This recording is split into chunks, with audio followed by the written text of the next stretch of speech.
All right, good morning, everybody. I'm very excited to be up here this morning. It's my comfort zone. So I think I need some help.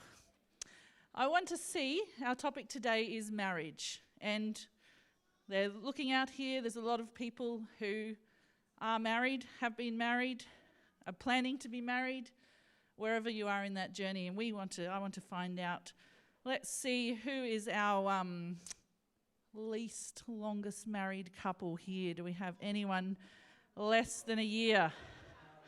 Tara and Lockie, would you like to come?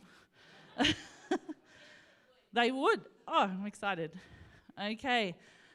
What about, do we have 5? Let's put our hand up. 5 years? 10 years? Well, if you've been 20 years, you've been 5 years, so you can put your hands up. 5 years, 10 years, 20 years, 30 years, 40 years, okay. 40 years, 40, do we have 50? Any 50 years? 45? Where are you guys? In exactly 40? 44. All right, I have a question for you guys. Has your first year, or not even first year, given you any surprises? I feel like Tara definitely has more than I do, so I'll let her go first. Surprises. Well, I think the surprises are what I kind of knew, but now it's sort of like, oh no, that is the case. Like you get the marriage advice and you're like, yeah, got it. Then you experience it and you're like, oh, this is it. Oh, we are two different people that don't live the exact same way. I don't know, I can't think of anything specific, but that kind of mindset of like, oh, wow, the marriage advice kind of is real. Yeah. I found this at a big camp. Surprise pretty much for me is, when we were dating, it was still sort of there, but I didn't realize the full extent. Tara has the coldest feet ever. And she'll use, I run quite warm, so she'll use those cold feet against me, and that's about the biggest surprise that I found. That you're willing to share. Thank you. Thanks, guys. Yes, that first year of marriage is a little bit of an eye-opener in many ways. You think you know them so well, but reality does set in. I'd like us to take out our phones. Everybody take out your phones, and Kevin is going to put up on the screen a code or so there's a website or a code that everybody there can go to. I'm hoping it will let enough of us on. If it has a limit, apologies. And we're going to share together some questions about marriage. Now, if you're sitting there thinking, I'm not married, it's okay, because it's about relationship. And you might have a close relationship with someone. Just think about that relationship as well for you. All right, I'll give us some time, or we can see some people coming in. That's great. If you need any help, just give someone a nudge how to get in.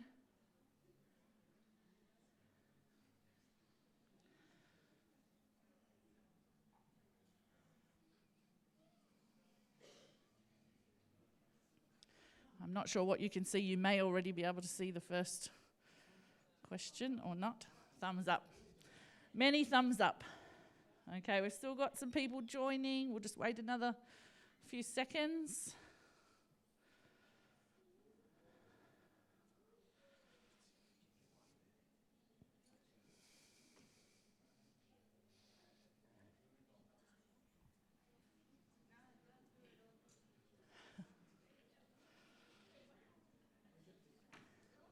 All right, and just a reminder too, in a minute, it's going to come to the next screen and there'll be a question to ask you.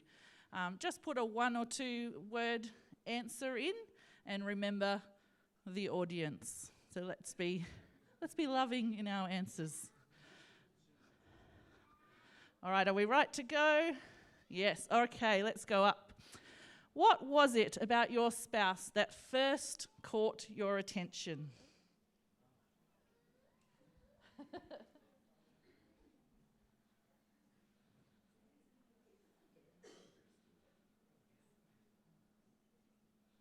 And these are your answers coming up here. Have a look, the smile, his genes. Oh, now we want to start guessing who is saying what. The awkward texts, devotion, their hair, their eyes, yellow hair. Now we look around and see who is talking about the yellow hair. Her fabulous beauty, that's nice. His life views. What else have we got? I liked the look of him. Her beauty and calmness. Her hilarious emails. Their attractiveness. Jesus, they were a good person. Their attitude.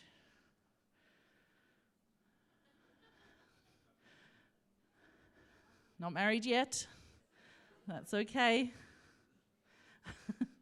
All right, let's go to our next question. There's probably nothing to put here, but just in case, what does your spouse do that annoys you?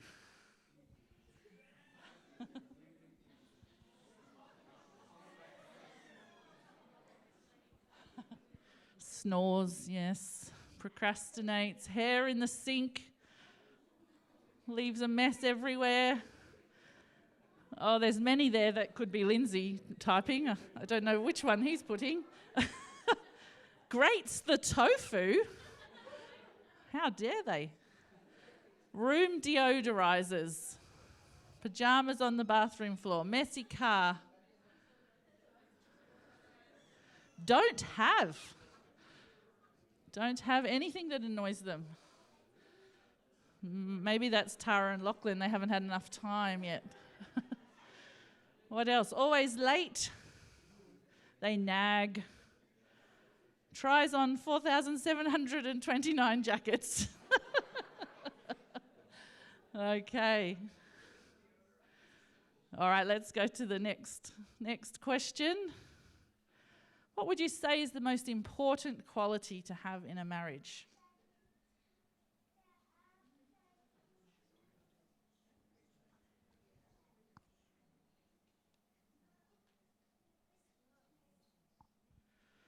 Okay, we've got kindness, communication, patience. It's really hard to read when they jump around like that. Love and respect. Communication is key. God in their life. Good food. A servant heart. Trusting and open communication. Trust.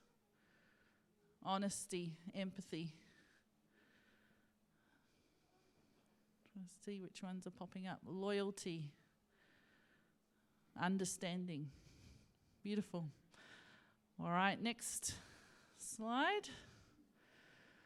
What gets in the way of your relationship with your spouse? That was fast.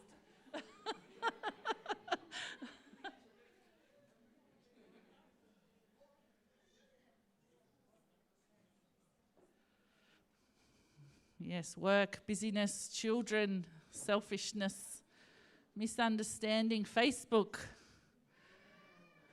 arguments, me, electric devices, social media or business, angry faces, dogs, the dogs, Facebook time. Lack of family commitment.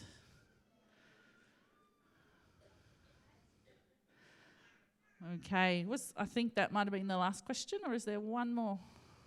No, that's the last one. All right, so I think we're a little bit on the same page that, we all have some of these quirks in our marriage that we know that we love our spouse or whoever you're thinking of. It might be a brother, sister, husband, wife. You know you love them. But some days you really just don't like them. They're annoying. All those things, the grating the tofu, that's just the end. You can't handle it anymore. Well, it wouldn't be a talk about marriage without showing a photo. This is back when we were young and fresh, had not a care in the world.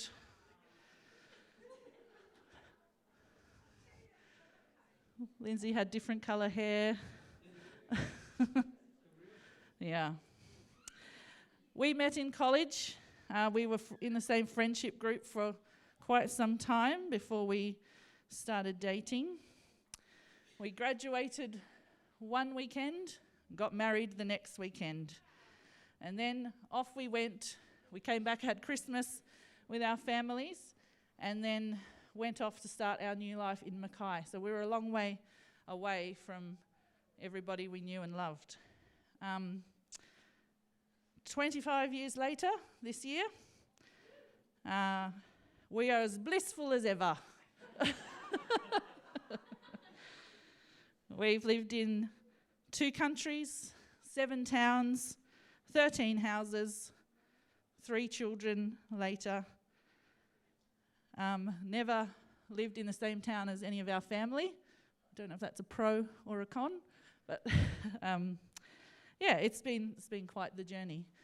And you think about when you start out like this, it's exciting, it's new, it's fresh, and the lead up to the wedding is always exciting as well. As Lindsay said in our story, our son got married last year, and the lead up to that was exciting, and our daughter this year is getting married later, and it's exciting. They just are so excited to spend time together. You never want to be apart. I was talking to Chaya last night and talking about the possibility of a different job for Aaron, but it would be in a different town before the wedding, and that's not even a possibility. How could you even consider living away from the same town that they've finally got to be in the same town as each other? But, you know, time has a way of making us complacent. Things get in the way, your focus changes, children take up a large portion of your time, as they should. And Phil shared with us last week of how important they are as well. But that's when little things start to annoy you. Your focus changes. Lindsay and I were trying to remember. I said to him, come on, I need a story about a time that we were really annoyed at each other. And we were struggling actually to think of one big enough and worthy enough to share. So that was good, because for us I think it is, and for a lot of people, it's those little things that just build up in your day-to-day life. I can remember on our honeymoon playing a game of Monopoly. We were on a houseboat in the middle of Mile Lakes, so, you know, there's no one else to talk to, nothing else to do, so you're here, we were playing the game, and Lindsay decided to play the game, to win, to rule, to build all the hotels, and to just annihilate me. And I thought, this was not very nice and loving, and actually defeating the purpose, because we're just trying to have a nice game, fill in a little bit of our day.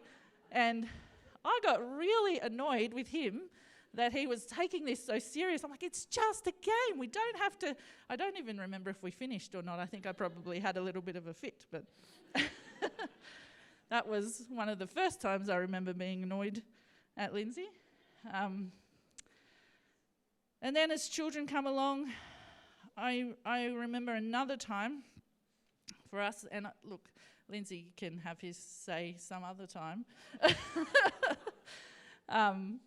But another time, as children came along, I was very determined that my children were not going to be into superheroes or watch them or have anything to do with them. And Malachi was at the time 4 years old, and all his friends were into Superman and all of the things. And Lindsay took Malachi to a Pathfinder evening. Well, Malachi came home having watched Mr. Incredible and being so determined that he wanted to be Mr. Incredible, and I would not buy him the suit, that he would be putting stockings on his arms and cutting them and making little masks and saving our cat. And yeah, I was annoyed that he'd undermined what I thought was the important thing for our training of our children. But we got over it, and Malachi had many, many superhero suits. So, so have you ever felt like there's something standing in the way of you having the best relationship with your husband and wife?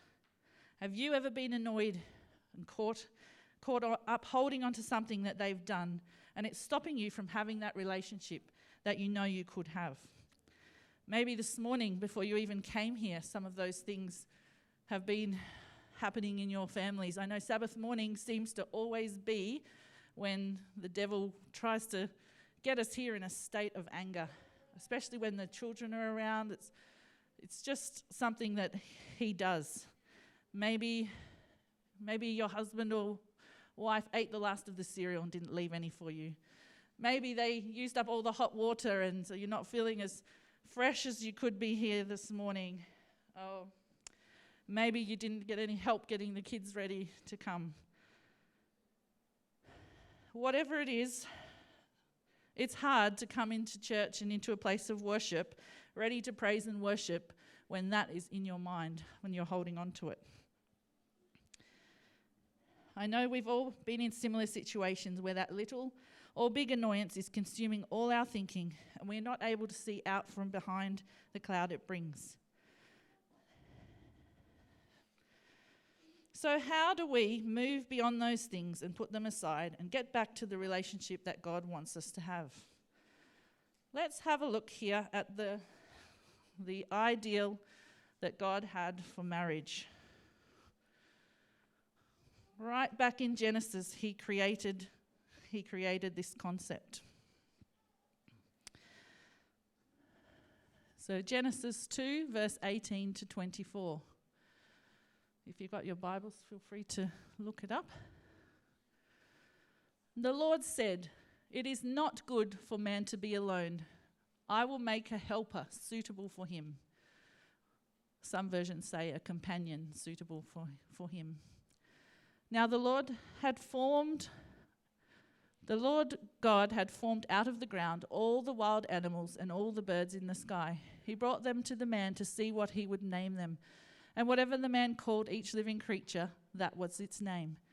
So the man gave names to all the livestock and the birds in the sky and all the wild animals. But for Adam, no suitable helper was found. So I had skimmed over this bit in other readings of this, and I hadn't really realized that God had brought all the animals here to Adam as something that could be a companion. Now, somebody on there said their dogs were coming in the way of their relationship, and maybe God thought these animals will be enough company for Adam. I don't know. But he didn't find any there that were just like him. So the Lord caused man to fall into a deep sleep, and while he was sleeping, he took one of the man's ribs and then closed up the place with flesh. Then the Lord God made a woman from the rib he had taken out of the man, and he brought her to the man, and the man said, "This is now bone of my bones and flesh of my flesh. She shall be called woman, for she was taken out of man.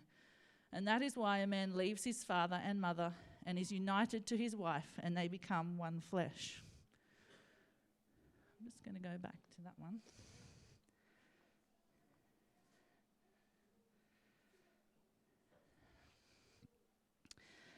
So here we see that God created all of the things before he created Adam and Eve.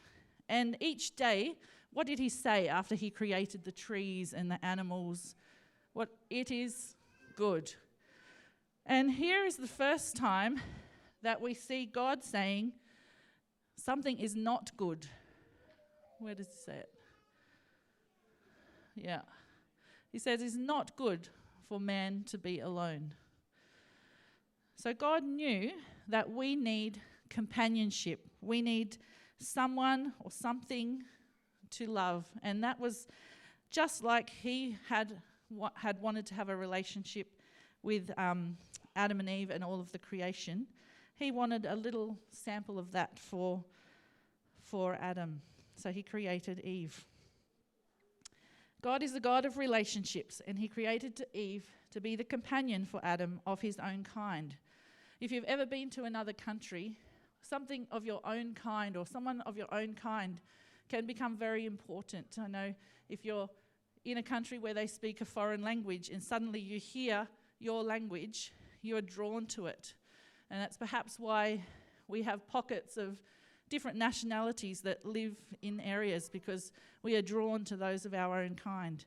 And Adam wanted that in his life.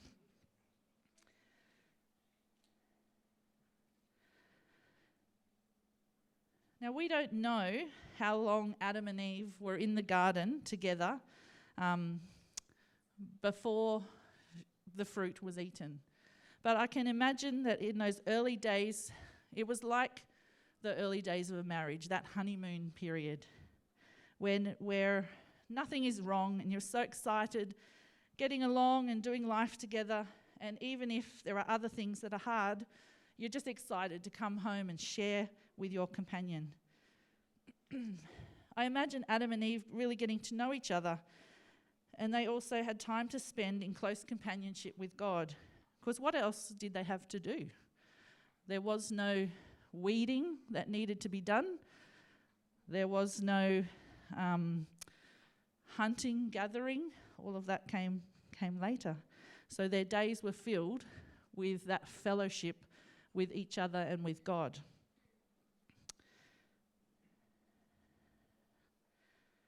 I imagine them getting to know each other. They had that time to spend, and they heard directly from God about his plans for the future of earth and living together in harmony. This is the time, so think about that honeymoon period where every meal you make or they make, your spouse makes for you, is perfect. You wouldn't dare to say otherwise. Whenever you're apart, you just wish you could be back together. You're helping make most of the decisions all together. You're learning each other's strengths and how to use them to make your united team stronger and better. Well, this was Adam and Eve in those days. They were united in their roles in the garden, strong in their love and commitment to a union that was sanctioned and strengthened by God. But sadly, we know this didn't last forever. There came a time where Adam and Eve made a choice that would change their lives forever. Imagine that day when Eve and then Adam ate the fruit and their world changed in an instant. It'd be like taking the blinders off and you're seeing something in a whole new light. And sometimes that's what it's like in your marriage when you see something in your partner that you don't really like. And sometimes it's an us thing. It's us, our problem, that it just annoys us. And I'd like to suggest that they were looking through this lens, and we look through this lens as a little bit of selfishness.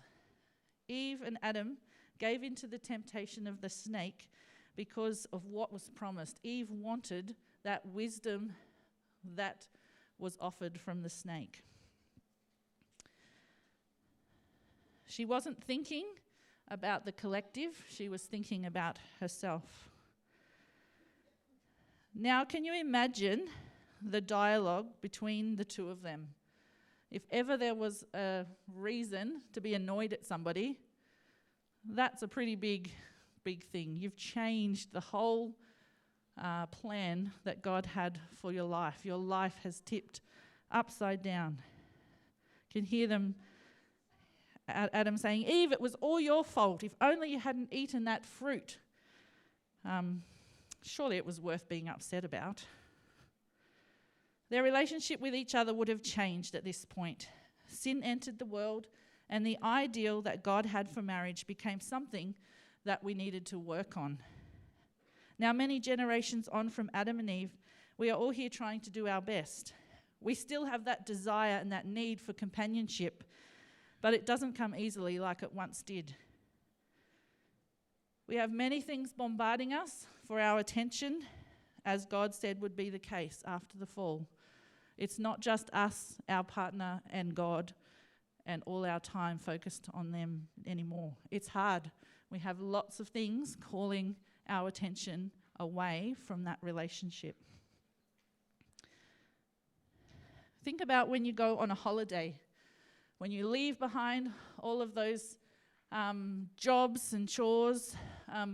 We went on a holiday at Christmas time on a cruise, and I think for me, and particularly sometimes as a mum, that kind of a holiday is one where you just don't have those things calling you. You don't have to cook anything. You don't have to clean anything. There's no work to be done. There's no internet to call you away. There's just the time, and it's such a lovely, lovely thing. And maybe for you it was a beach holiday where you just really had that focused time and attention to come back and spend with your spouse or with whoever it is that you're imagining today.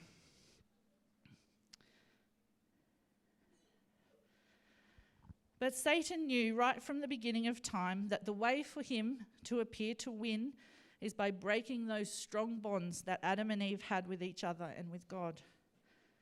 They no longer had all their time to spend in a relationship. They had to work hard. And Adam lived for 930 years. So that is a long time to be reminded of all those mistakes and regrets that you have in the past, and to see the consequences play out. We can't even imagine living 100 years, but you really would see the fruits of your labor come to fruition in your family. And so it is with Satan today. He knows that by having us focus on these things that come between us, whether it's little annoyances or big hurts that we are holding on to, or just the busyness of life, as long as we are focused on self in the relationship and forgetting that we are made in unison, companionship with each other and with God, and that we have made a promise and a commitment on our wedding day. And yes, we love our spouse, but when we let these things come between us day by day or moment by moment, we don't necessarily like them a whole lot. So how do we get back to that relationship? Well, imagine, if you will, what it would look like if you lost your spouse today. This happened last year to somebody that I know from our time living in New Zealand. Her and her husband got married while we were living over there, and we were super shocked one day to see on Facebook that her husband had been playing basketball with their teenage son and had a heart attack and passed away right there. No time, no warning, no preparation. Well, over the time that has followed, this lady has blessed me by sharing, not just me obviously, but her journey on Facebook. She's been sharing daily the struggles, the joys, the things that annoyed her, the things that she remembers, the things that she loved about her spouse. And we all want to be able to remember those things, but we wanted to remember them while they're still here.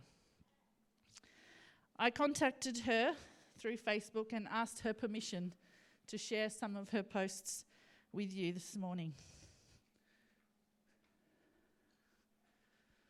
So this is them, Julene and Roru. And she says, for me, one of the best things about being with Roru was having a best friend on tap. Want to go shop? He's there. Want to go for a walk? He'd go. Want to talk about stuff? He'd listen. He was good company, yes. I got annoyed at him with him often, and we didn't always agree, but he was always there.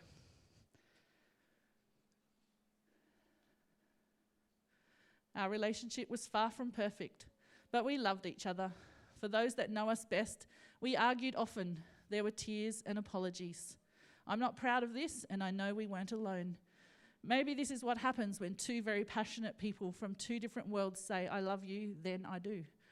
I can say we were madly in love with each other, and also the quickest two to get mad. There are days now that I'm overcome with grief. My greatest regret is I didn't kiss his handsome face in my hands. Kiss him and say, I love you so much more. I miss his hair in the sink, washing his smelly socks, his bad jokes. I miss him reaching over and taking my hand.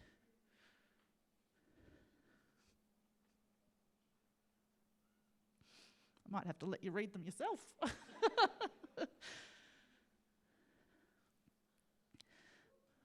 But you can see that she's loving those annoying things.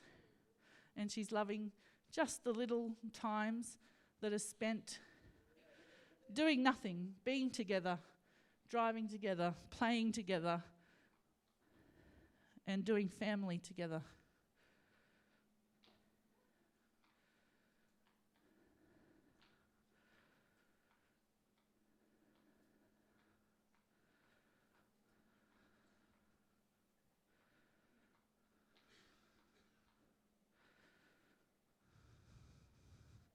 I like this one because it talks about that commitment. So we've all made that commitment, and we want to keep that commitment going. It rolls over into the relationship with each other, into the family, into the community, because that's God's picture of what he had for us.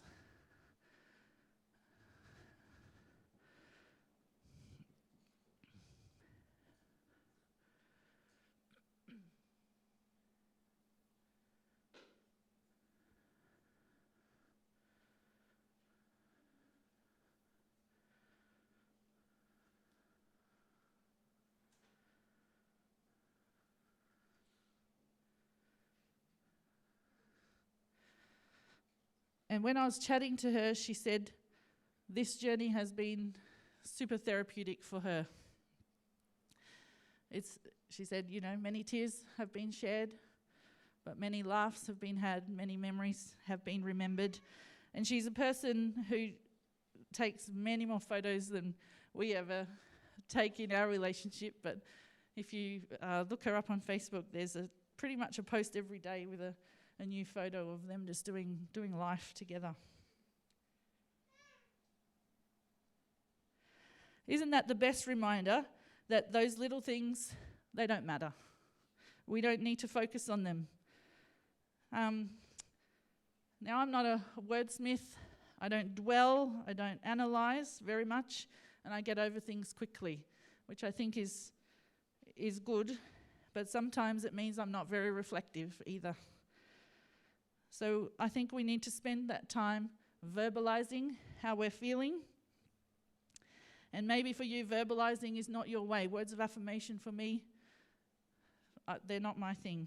They seem fake, forced, and not necessary. For me, acts of service is where it's all at.